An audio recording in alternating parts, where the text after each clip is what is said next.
Pesepak bola Perseta Tulung Agung Firman Nugraha yang menjadi korban tendangan kungfu lawannya mengeluhkan rasa sakit yang dialaminya di bagian dada. Firman menunjukkan memar-memar di bagian dada bekas tendangan sepatu bola. Sampai sekarang dada saya masih sakit. Gimana sekarang kondisinya dada? Sudah dilihat? Oh, seperti ini. Oke, terima kasih. Siap. Mas Firman.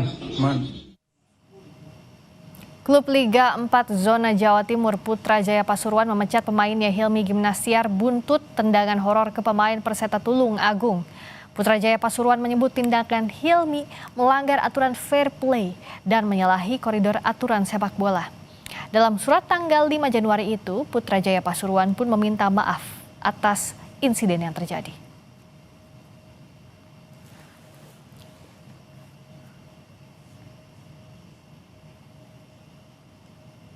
Komite Disiplin PSSI ikut angkat suara terkait insiden tendangan kungfu pemain sepak bola Putra Jaya Pasuruan Hilmi Gimnastiar.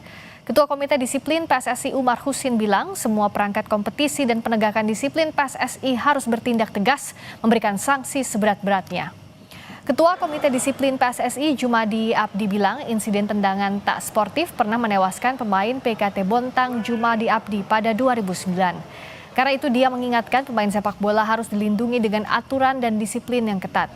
Ia mengimbau pemberian sanksi seberat-beratnya kepada pesepak bola Putra Jaya Pasuruan Hilmi Gimnastiar yang sengaja mengarahkan tendangannya ke arah dada pemain lawan. Kalau memang naluri daripada rekan-rekan pemain sepak bola ingin mencederai lawan atau ingin bertanding dalam hal yang berbeda dalam bela diri, silahkan memilih jalur olahraga yang lain, yaitu jalur olahraga bela diri. Mungkin bakat Anda akan lebih tersalurkan. Tempat Anda bukan di sepak bola. Dan kami menghimbau kepada semua perangkat yang berkaitan dengan penegakan kode disiplin PSSI agar untuk tidak ragu-ragu untuk menjatuhkan hukuman yang seberat-beratnya. Aksi horor dilakukan pesepak bola Putra Jaya Pasuruan dengan menerjang dada pemain lawan. Komite Disiplin PSSI mendesak pemberian sanksi sangat berat. Kami akan bahas bersama analis sepak bola Anton Sanjoyo Bung Joy. Selamat malam. Selamat malam. Kalau dilihat sanksinya pemecatan, apakah itu cukup atau tidak? Ya, jadi begini. Yang pertama adalah sanksi dari wasit kartu merah itu sudah sangat pas, sudah tepat. Yang kedua ada pemecatan dari klub Putra Jaya sendiri yang saya rasa itu juga tepat karena sebelumnya kan mereka sempat di media sosial tidak merasa bersalah ya kira-kira gitu. Tapi respon selanjutnya menurut saya oke lah dia dipecat karena memang pelanggarannya menurut saya itu bukan cuma sekadar profesional foul, tapi juga itu udah niat untuk untuk mencederai lawan dan niat itu memang ada harganya. Dan Komite Disiplin saya rasa juga sudah memberikan sinyal bahwa akan ada hukuman atau sanksi yang berat sekali ya. Dan saya rasa kalau dia di expel dari sepak bola seumur hidup, saya rasa pas juga lah karena ya dalam Undang-Undang Keolahragaan Nasional juga kan sebetulnya hal yang paling utama adalah melindungi atlet salah satu pasal.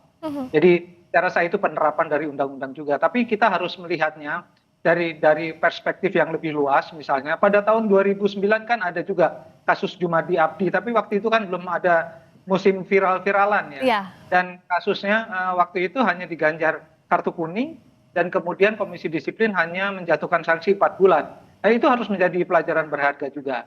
Cuma di negara-negara lain pun sering terjadi hal seperti itu, bahkan di Inggris kita ingat juga Roy Keane pernah menendang secara sengaja Alf Inge Haaland, nggak ada hukuman yang menurut saya yang membuat jera, ya kan?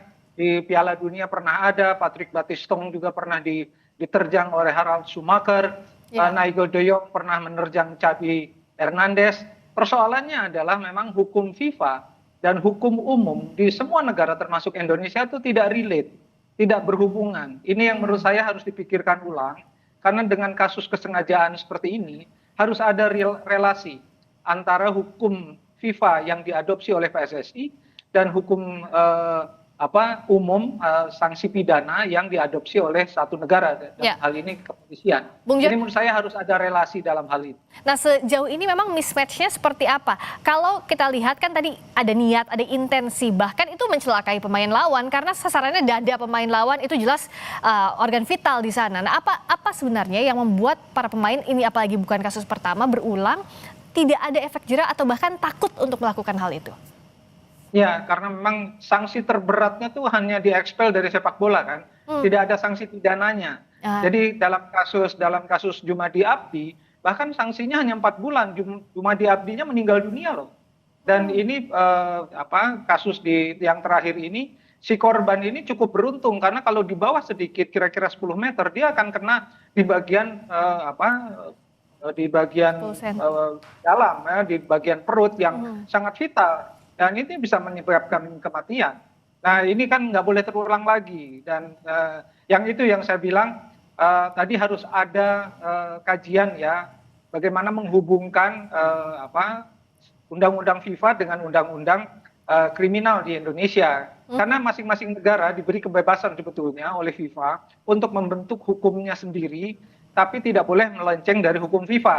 Nah, ini kan sebetulnya bisa lah ada negosiasi di antara hukum PSSI dan hukum di ranah pidana. Saya rasa harus dibuat jembatannya, para ahli hukum harus berkumpul untuk memikirkan hal ini, dan ini tidak boleh terulang lagi. Sejauh ini memang pembinaannya itu seperti apa sih, Bung Joy? Ini kan di Liga 4, apakah di Liga 1 juga punya masalah yang sama? Liga 1 relatif tidak tidak sebrutal ini ya, karena kan memang spotlight ada di mereka di Liga Super sekarang. Nah, jadi pasti akan lebih berhati-hati juga ya, Bung Joy ya? Betul, ada siaran TV yang hampir tidak pernah absen kan? Ya. Kemudian juga media sosial semua sekarang memancarkan semua siarannya di jejaring mereka. Jadi sebetulnya kasus-kasusnya agak jarang, tapi selalu ada terjadi. Dan di Thailand pun pernah terjadi hal yang sama, kira-kira 2 tahun yang lalu pemainnya dihukum sanksi berat, tidak boleh berkecimpung di sepak bola. Tapi itu kan hanya hukum dalam ranah FIFA. Menurut saya harus ada kaitannya hukum di ranah FIFA dengan hukum umum yang berlaku di satu negara. Karena menurut saya FIFA memperbolehkan regulasi-regulasi mereka kemudian direkayasa supaya fix dengan satu negara ya. Saya rasa di Indonesia mungkin sudah waktunya untuk dibentuk undang-undang yang baru tentang keolahragaan menyangkut keselamatan atlet nggak cuma di sepak bola, hampir di semua lapangan yang sifatnya pertandingan ya, bukan perlombaan, yang sifatnya pertandingan. Jadi rasanya itu sudah perlu dipikirkan. Jadi artinya skala sanksi yang diberikan pun harus jelas dulu ya, karena kan untuk membuat aturan yang jadi kendala adalah sanksi ini harus apa gitu ya, yang jadi hukumannya. Tapi sejauh ini untuk mengklasifikasikan mana yang membahayakan nyawa itu yang harus bisa juga masuk ke ranah pidana, semestinya demikian ya harapannya, Bung Joy.